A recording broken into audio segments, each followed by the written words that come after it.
Հակակոռուպցիոն կոմիտեն քրեական վարույթ չի նախաձեռնել իշխող քաղաքացիական պայմանագրին Ֆաստ բանկի կողմից ենթադրյալ ապօրինի նվիրատվություն կատարելու առթիվ։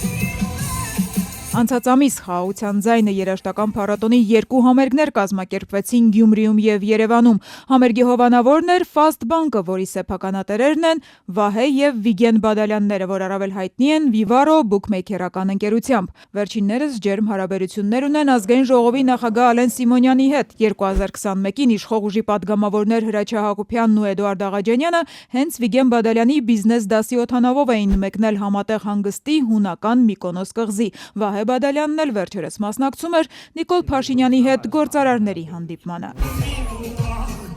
Ապրիլի 25-ին քաղաքացու օրվա կապակցությամբ անցկացված համերգը այդ օրերին լայնորեն գովազդվում էր ԿՊԱ-կանների կողմից, ինչից հետո անկախ դիտորդը կոռուպցիոն ռիսկեր էր տեսել դիմել կոռուպցիայի կանխարգելման հանձնաժողով փաստելով։ Համերգի խորագիրը համապատասխանում է քաղաքացիական պայմանագրի նախընտրական կարգախոսին։ Բացի այդ երաժշտական փառատոնի Գյումրիի համերգին մասնակցել էր նաև Նիկոլ Փաշինյանի Վարչաբենդ անունով երաժշտական խմբակը, որի պաստառներին գրված էր կառավարության ծրագրային դրույթը՝ «Իրական Հայաստան»։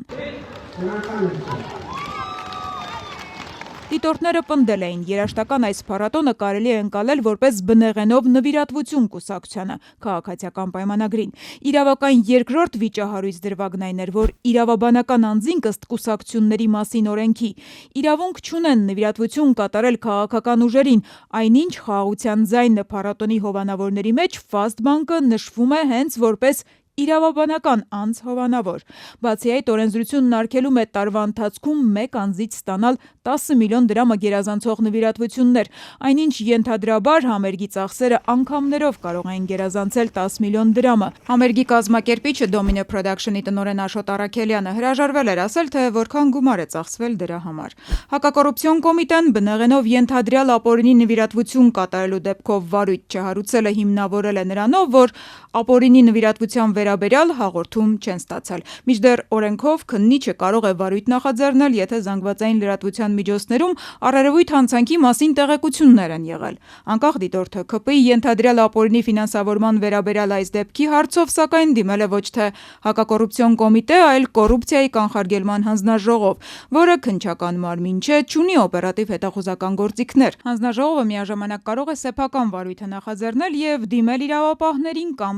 չդիմել։ Առայժմ նման որոշում չի հրապարակվել։ Հակակոռուպցիոն կոմիտեում շարունակում է քննվել քաղաքացիական պայմանագրի ենթադրյալ ապօրինի նվիրատվությունների մեկ այլ քրեական գործ, որը հարուցվել էր դեռ 2024-ին։ Նվիրատվությունների այս սկանդալը 2024-ին բացահայտեց կազմակերպված հանցավորության և կոռուպցիայի լուսաբանման նախագիծը ՕՍՍ ԱՐՓ-ին Civilnet-ի հետ միասին։ Ըստ հրապարակման, տասնյակ անձինք, որ տարբեր համայնքներում իշխող քաղաքացիական պայմանագրի թեկնածուներ էին, խոշոր նվիրատվություններ էին փոխանցել կուսակցությանը, ընդ որում 10 առանձին քաղաքներում ավագանու առնվազն 10 թեկնածու նույն օրը փոխանցել էր ճիշտ նույնքան գումար։ Հետաքննող լրագրողները խոսել էին ավելի քան 3 տասնյակ նվիրատուների հետ։ Կեսն ասել էին չեն հիշում, որ երբևէ գումար փոխանցած լինեն քաղաքացիական պայմանագրին։ Նվիրատվություն 1.5 միլիոնը դուք եք իրականացրել, թե ոչ։